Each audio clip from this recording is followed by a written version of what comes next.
Andrei Chikatilo, a name that sends shivers down the spine of anyone familiar with his story. Known as the Butcher of Rostov, his crimes are among the most chilling in criminal history.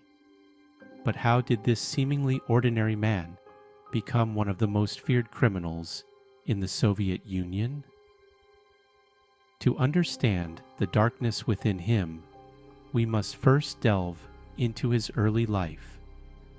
A life marred by hardship, trauma, and the oppressive environment of Stalinist Russia.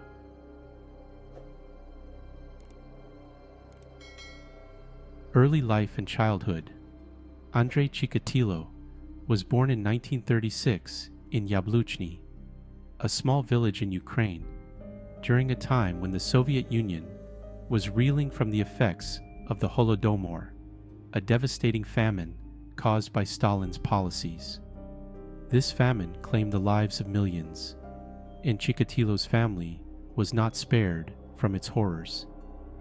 His mother would often tell him that his older brother, Stepan, had been kidnapped and eaten by starving neighbors, a story that left a lasting impact on the young Chikatilo. Growing up in a one-room hut, Chikatilo's childhood was defined by extreme poverty and hunger.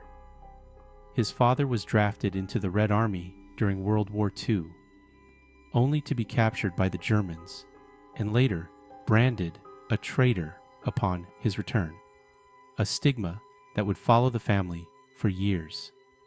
Chikatilo's mother was strict and often abusive, berating him for his perceived weaknesses.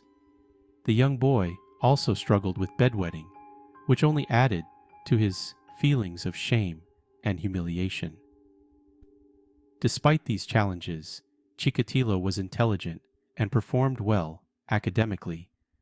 However, he was socially awkward and found it difficult to form friendships. He was frequently bullied by his peers for his timid nature and poor eyesight, further isolating him from those around him. In his teenage years, Chikatilo experienced his first instance of impotence during an attempt at intimacy, an experience that deeply scarred him and fueled his later violent tendencies.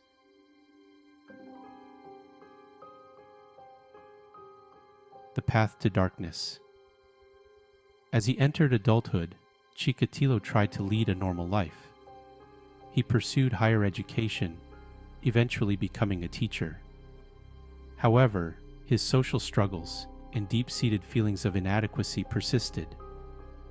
He married and had 2 children, but his inability to form meaningful connections continued to plague him. Over time, these feelings of failure and frustration began to manifest in darker ways. In 1978, Chikatilo committed his first known crime. He lured a 9-year-old girl named Yelena Zakotnova into the woods near Shakhty, a small town near Rostov-on-Don. Chikatilo attacked her with the intent of fulfilling his violent fantasies, but when he was unable to perform sexually, he resorted to brutal violence, taking her life in a horrific manner.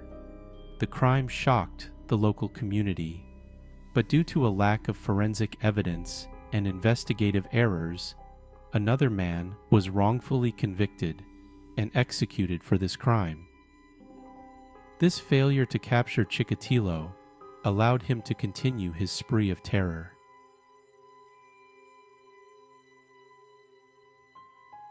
The escalation of violence. In 1981, Chikatilo struck again, this time targeting a 17-year-old girl named Larisa Tkachenko. He lured her into the woods under the pretense of showing her a shortcut. Once they were isolated, he attacked her with a knife, using the weapon to satisfy his violent urges. The brutality of the crime was shocking, but once again, the authorities were unable to link the crime to Chikatilo. The investigation stalled, and Chikatilo remained free to continue his spree. By this time, Chikatilo had developed a pattern. He would travel across the Rostov region, often targeting young girls, boys, and women who were vulnerable or alone. He would approach his victims in public places, such as bus stations or train stations, and lure them to secluded areas where he would carry out his horrific acts. His ability to blend into the background, coupled with the inadequacies of the Soviet police, allowed him to evade capture for years. During this time, the Soviet Union was grappling with significant political and social changes.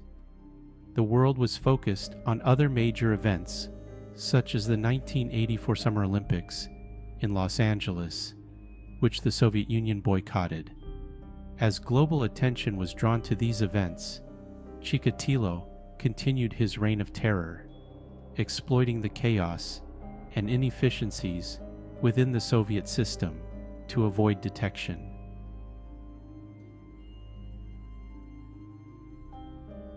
Chikatilo's crimes continued unabated for years, with each act becoming more violent and brazen. By the late 1980s, the Soviet police had linked several of these crimes together, recognizing the work of a single, extremely dangerous individual. However, they were still unable to identify Chikatilo as the perpetrator. His ability to evade capture was due in part to his outwardly unassuming appearance. He was a married man with 2 children, held various teaching and factory jobs, and appeared to lead a normal life. His family, friends, and colleagues had no idea of the horrors he was committing. In 1990, after years of relentless investigation, Chikatilo was finally arrested. A combination of forensic evidence and witness testimonies led the authorities to suspect him. Upon his arrest, Chikatilo confessed to more than 50 crimes, providing chilling details of his actions. His trial in 1992 was a spectacle, with Chikatilo often behaving erratically in court.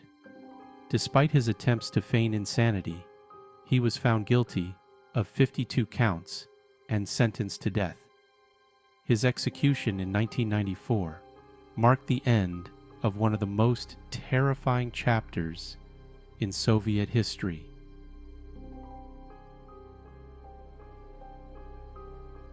The story of Andrei Chikatilo is a chilling reminder of the darkness that can exist within the human soul. His crimes shocked the world and left an indelible mark on the communities he terrorized. The Butcher of Rostov's reign of terror serves as a stark reminder of the evil that can emerge when deep-seated psychological issues are left unaddressed, and when society fails to recognize the signs of a disturbed mind. Chikatilo's ability to evade capture for so long also highlights the failings of the Soviet police system at the time. Bureaucratic inefficiencies, a lack of advanced forensic techniques, and the political climate all contributed to the delay in bringing him to justice. His case is a powerful example of how important it is for law enforcement to remain vigilant, adaptive, and thorough in their efforts to protect society from those who seek to do harm.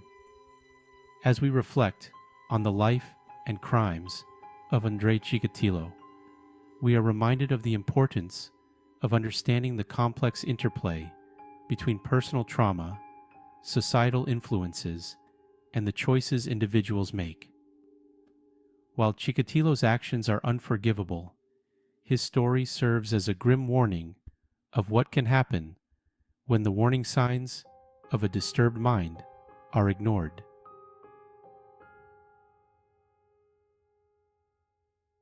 Thank you for watching. If you found this video informative, please like, share, and subscribe for more content on true crime and historical events. And as always, stay safe and be aware of the world around you.